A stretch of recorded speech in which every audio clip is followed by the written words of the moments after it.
Hello everyone, and welcome back to another session of Bloodborne PvP and another weapon showcase. This time, guys, I am using another very powerful weapon in the game, the Blade of Mercy. Now, this is a weapon that is really cool, really popular, and really powerful, so let's get started with it. This weapon requires 7 strength and 11 skill in order to wield.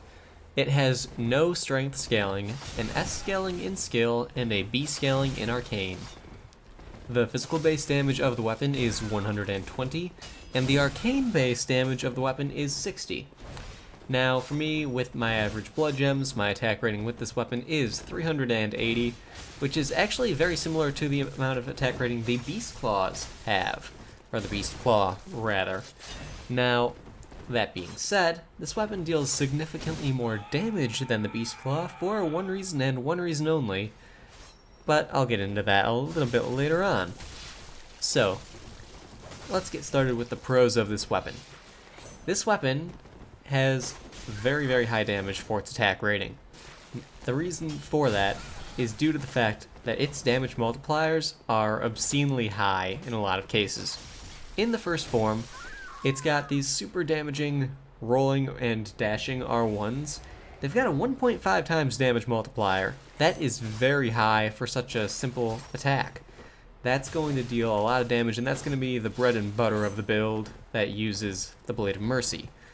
So, if someone's using it in the first form, expect a lot of dashing attacks, a lot of dashing in R1, and then dashing out. That is generally the way this weapon will be used if it's being used in the first form. It also has even more damaging backstep and running R2s. They are ones that will deal 1.8 times more damage, and they are also thrust attacks. So, in this first form, the majority of attacks that people will focus on doing are thrusting attacks. The R1s are slashes, but they're not very commonly used. They are good if someone is dodging sideways around you, because they are, well, they're slashing attacks. That's exactly what it's meant for. The charged R2 in this form has a 2 times damage multiplier, but honestly, you're not going to see it used very often because it's really not that worthwhile to attempt to use it, due to the fact that, I mean, a 2 times damage multiplier, it's all well and good, but it leaves you open for a second while you're charging up. It's more easily disrupted, and the extra bit of damage you'll get on it in comparison to a dashing or a running R2, it's just not really worth the effort. So there's that. Now, in the secondary form, which is a form that the majority of people use, it's actually a slightly less powerful form, in all honesty. The damage multiplier on its R1s, on its basic R1s, is actually lower at first, but then it increases over time as you do more of them. But the main draw of this form is the fact that it does cost so little stamina, as well as the fact that it is extremely fast, and I cannot stress that enough. The R1s in the first form are so fast, it's kind of disgusting, and they can stun so well, it's just a tad bit absurd at times. So that's something to keep in mind and something to really watch out for.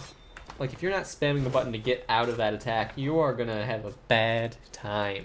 Believe me, you will have a very, very bad time. So that's that. Now, also in the secondary form, it's got these great L2 attacks that you do a double slash and sort of jump backwards, and that's really good for getting out of a combo when you're done with it, or just getting away from the enemy. It's really, really useful for ending combos. It looks really stylish and awesome. It does a fair bit of damage, and it's all well and good. It's got a 1.5 times damage multiplier as well, for the record. So that's that. The R2s in the secondary form are also really cool. They're focused in double slashing attacks, like you slash in, slash out sort of thing, and they look awesome. There is actually no charged attack for this weapon in the secondary form, but you do have a follow-up. With one you slash in, with one you slash out. I don't remember which is which comes first, but either way, they both cover the same amount of area, and it's a 1.5 times damage multiplier followed by a 1.6 times multiplier. So again, pretty fair damage. Nothing to really complain about with that. Now, with this weapon, in your secondary form, another attack that you really want to be focusing on a lot is actually your running R2 attack. It's a spin sort of attack where you run forward and you spin the blades around. It's like the spin to win attack with the halberds from Dark Souls 2. It's really viable. It's really useful because it's one of the few attacks that covers such a wide hitbox, and it's just really, really, really useful. It's slower than most of the other attacks with the weapon though, so that's something to watch out for. A good way to hit with it is actually to unlock and run to the side of your opponent, because you'll still be able to hit them even if they are standing next to you, like standing next to your side. So it's got a really wide hitbox, really good area that you can deal damage in. So I'd recommend that. Now, with this weapon, as far as the baits are concerned that you can do, first form, you go for a dashing attack, go for a dashing transform attack, rather. So you go from the first to the secondary form like that. It gives you some extra reach, so you do that and you miss on purpose. They will dodge in most cases, and then you just begin the R1 spam, and it just will not end well for them by any stretch of the imagination. They will regret it, guaranteed. So that's that. Also, in the first form, you can miss charged R2, followed up with a backstep R2.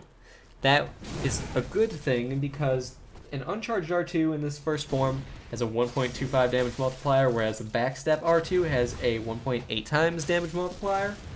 So yeah, you just baited them into a more damaging attack. It works really well. I'd highly recommend trying that out. Other than that, the cons of the weapon, the only real con this one has is that it is kind of short, but that's really not a huge deal, especially considering it's so fast. So anyway guys, I hope you all enjoyed this video, found it helpful in one way or another. Please like, subscribe, and if you feel like supporting the channel further than that, you can go ahead and check out the Patreon that I have that's down below in the description. But anyway, thank you for watching, and I will see you all next time.